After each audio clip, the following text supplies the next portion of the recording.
नमस्कार साथियों, आपके अपने YouTube परिवार पर एक बार पुनः आप समस्त साथियों का बहुत बहुत स्वागत है। जैसा कि दोस्तों आप सभी को पता होगा, रेगुलर में आपके सामने ज्योग्राफी की ऑनलाइन क्लासें अपडेट करा रहा हूं और ये जो क्लासें रहेगी स्टेट ओपन की तैयारी करने वाले समस्त साथियों के लिए बहुत ही महत्वपूर्ण रहेगी। तो चलिए साथियों शुरू करते हैं इस क्लास को। दोस्तों आज का जो हमारा टॉपिक रहने वाला है, इसमें आज हम पढ़ने जा रहे हैं साथियों अपक्षय और मृदा के बारे में। दोस्तों बहुत ही इंपॉर्टेंट और महत्वपूर्ण जानकारी मैं आपको बता रहा हूं। अपक्षय अपक्षय का प्रक्रियाओं के विषय को पढ़कर हम यह जान चुके हैं कि इसके द्वारा ही स्थलाकृति का निर्माण होता है। यानी अपक्षय का मतलब क्या होता है? अपक्षय का मतलब होता है स्थलाकृति का निर्माण होना। जैसे कहने का मतलब, मान लीजिए आपके पास कोई पत्थर है, मान लीजिए आपके पास में ये पत्थर है। अब क्या होगा, इस पत्थर पर रेगुलर अगर मान लीजिए रगड़ देगी तो इस पे यहां से ऊपर वाली जो प्रॉपर्टी होती है वो धीरे धीरे घिसती जाती है और इस प्रकार मिट्टी का निर्माण होता है। इस प्रकार किसका निर्माण होता है? मिट्टी का निर्माण होता है। जैसे आपने देखा होगा अक्सर वर्षा ऋतु में जिस प्रकार नदियों के अंदर जब पानी बहकर आता है तो उनमें मिट्टी का निर्माण होता है। क्यों? क्योंकि जब पत्थर उनके साथ बहते हैं तो रगड़ होती है और रगड़ होने से पत्थर की जो ऊपर की जो परत होती है वो धीरे धीरे कटती जाती है और मिट्टी का निर्माण होता जाता है। तो यहां लिखा गया है, अपक्षय की प्रक्रियाओं के विषय को पढ़कर हम ये जान चुके हैं कि इसके द्वारा ही स्थलाकृति का निर्माण हुआ है। आपको यह भी पता होगा कि मृदा के निर्माण में अपक्षय की महत्वपूर्ण भूमिका होती है। मृदा के निर्माण में अपक्षय की महत्वपूर्ण भूमिका होती है, आपको यह भी पता होगा। चलते साथियों आगे। अपक्षय की भिन्न भिन्न प्रक्रियाओं के द्वारा ही भिन्न भिन्न रंगों की मिट्टी का निर्माण होता है। यानी अगर मान लीजिए चट्टानें अलग अलग प्रकार की है तो इसका मतलब ये तय हो चुका है कि मिट्टी की प्रकृति भी अलग अलग प्रकार हुई। जैसे मान लीजिए अगर चट्टान काली है तो काली मिट्टी का ही निर्माण होने की संभावना होगी। अगर मान लीजिए चट्टान लाल है तो लाल मिट्टी का निर्माण होने की संभावना होगी। अगर चट्टान भूरी है तो भूरी मिट्टी का निर्माण होने की संभावना होगी। तो यहां बोल रहा है अपक्षय की भिन्न भिन्न प्रक्रियाओं के द्वारा ही भिन्न भिन्न रंगों की मिट्टी का निर्माण होता है। आगे बोला है, मृदा को कृषि का प्रमुख आधार माना जाता है। और आप सभी को पता है मिट्टी जो होती है वो कृषि का एक प्रमुख आधार मानी जाती है। जिसमें से उपजाऊ मिट्टी काली मिट्टी होती है, उसको उपजाऊ मिट्टी अपन मान सकते हैं। तो दोस्तों यहां पर हमने अपक्षय और मृदा के बारे में पढ़ा है। अब मैं आपको इससे संबंधित जो क्वेश्चन बता रहा हूं, क्योंकि एग्जाम में जो क्वेश्चन बनने वाले हैं उनके हम एक एक करके चर्चा करते हैं। सबसे पहले दूसरा इसमें टॉपिक आ रहा है, तल संतुलन किसे कहते हैं? तल संतुलन किसे कहते हैं? तल का मतलब होता है कि स्थल, और वो स्थल संतुलन में कैसे रहेगा।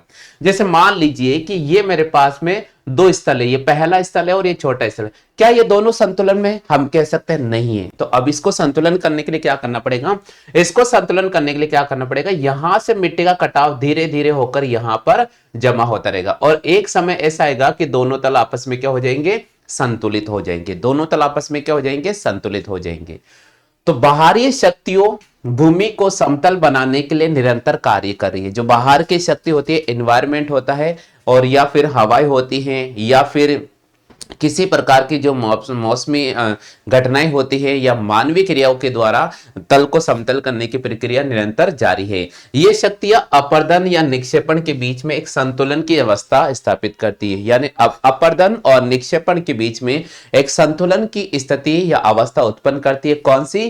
तल संतुलन। कौन सी? तल संतुलन। आगे चलते साथियों, उपयुक्त शक्तियों के द्वारा ही प्रक्रिया को तल संतुलन की प्रक्रिया कहते हैं। अब दोस्तों अगर अपर्दन और निक्षेपण की दोनों प्रक्रिया होती है, ये अगर तल संतुलन को बनाए रखने में सहायक होती है तो इस प्रक्रिया को ही तल संतुलन कहते हैं। क्या कहते हैं हम? तल संतुलन कहते हैं। चलिए साथियों आगे चलते हैं अपन इसके। अब दोस्तों तल संतुलन हुआ तो कैसे हुआ, इसमें किन किन की सहायता हुई, ये भी मैं आपको यहां समझाने का प्रयास कर रहा हूं। दोस्तों आप सभी को पता है नदियां रेगुलर, आपको अगर नदियों में रेगुलर बहाव होगा तो कहीं पर आपने देखा होगा, जैसे मान लीजिए कि ये नदी यहां से बहकर आ रही है। अब यहां पर मान लीजिए कोई खड्डा है, यहां पर कोई खड्डा है, तो क्या होगा? सबसे पहले पानी आएगा और पानी आकर इस खड्डे में जमा होगा, इस गड्ढे में जमा हो जाएगा। अब गड्ढे में जमा होने के बाद धीरे धीरे फिर पानी ऊपर से बहेगा। अभी क्या होगा? जो भी मिट्टी आ रही है इस पानी के साथ बहकर वो सर्वप्रथम इस गड्ढे के अंदर ही भर जाएगी। तो एक समय ऐसा होगा कि ये जो गड्ढा था वो संतुलन अवस्था में आ जाएगा। कौन सी अवस्था में आ जाएगा? संतुलन अवस्था में। इसलिए आपने कई बार भी देखा होगा कि जहां पर भी अगर पानी बहकर जाता है तो वो पूरा का पूरा तल एक संतुलन अवस्था में होता है, बिल्कुल सपाट होता है। ऐसा नहीं कि उबड़ खाबड़ होगा, उबड़ खाबड़ आपको कहीं नहीं मिलेगा। तो दोस्तों नदियां इसका बेस्ट एग्जांपल है। हिमानियां, पवने, समुद्री लहरें तथा भूमिगत जल तल संतुलन बनाने में सहायक होते हैं। ये कारक निरंतर अपक्षय और अपर्दन और निक्षेपण करने में लगे रहते हैं, यानी ये सभी कारक अपक्षय करेंगे, अपर्दन करेंगे और निक्षेपण करने में सहायक होते हैं। धरातल के ऊंचे भागों को घिसकर नीचा करने का काम अपर्दन के द्वारा होता है।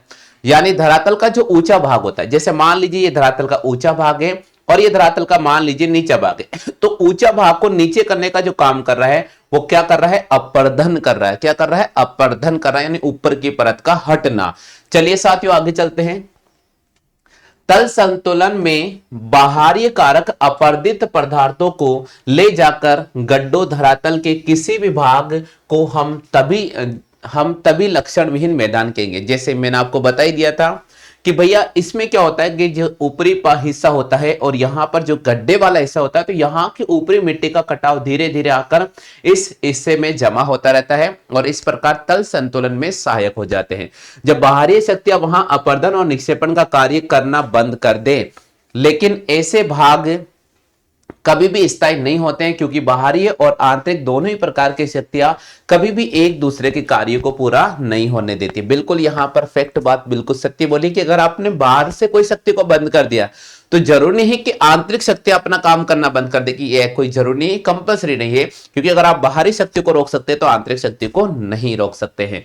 चलिए साथियों अगला टाइप आ रहा हमारा, निम्नीकरण किसे कहते हैं। आपको पता होगा ये टॉपिक बहुत महत्वपूर्ण है। तीनों में से एक क्वेश्चन 100% पूछा जाएगा। निम्नीकरण क्या है? अपर्दन की प्रक्रियाओं के द्वारा शैलों को घिसकर, खुरचकर या काटकर उनके मूल स्थानों से हटा दिया जाता है तथा इसमें ऊंचे स्थान धीरे धीरे नीचे होते जाते हैं और इस प्रक्रिया को निम्नीकरण कहते हैं। इस प्रक्रिया को क्या कहते हैं साथियों? निम्नीकरण कहते हैं। पढ़ लीजिए एक बार। हाँ भैया, सभी को समझ में आ गया निम्नीकरण क्या होता है? सभी को समझ में आ गया। जैसे मान लीजिए कि ये मेरे पास में कोई पहाड़ी इलाका है, ये मेरे पास में कोई पहाड़ी इलाका है और ये मेरे पास में यहां मैदानी इलाका है।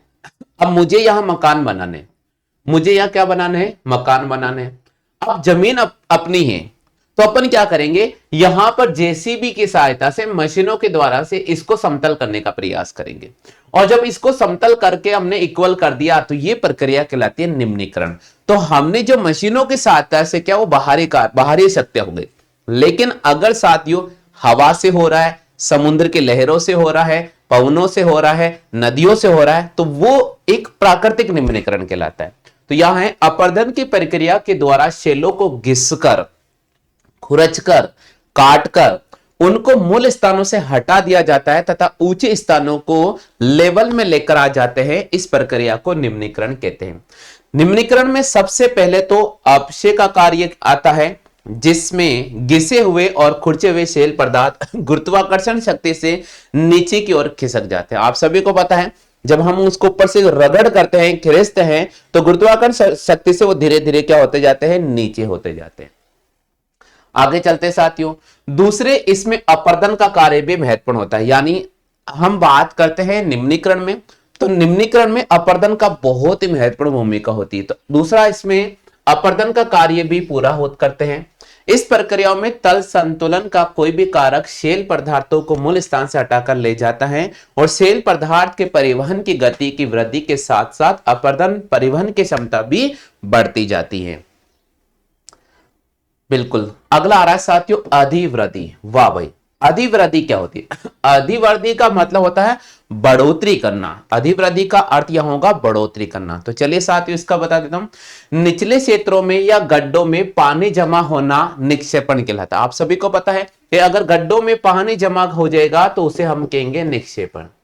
क्या कहेंगे? निक्षेपण कहते हैं। तो निचले क्षेत्रों में या गड्ढों में अगर पानी जमा हो जाता है तो उसे हम निक्षेपण कहते हैं। क्या कहते हैं? निक्षेपण।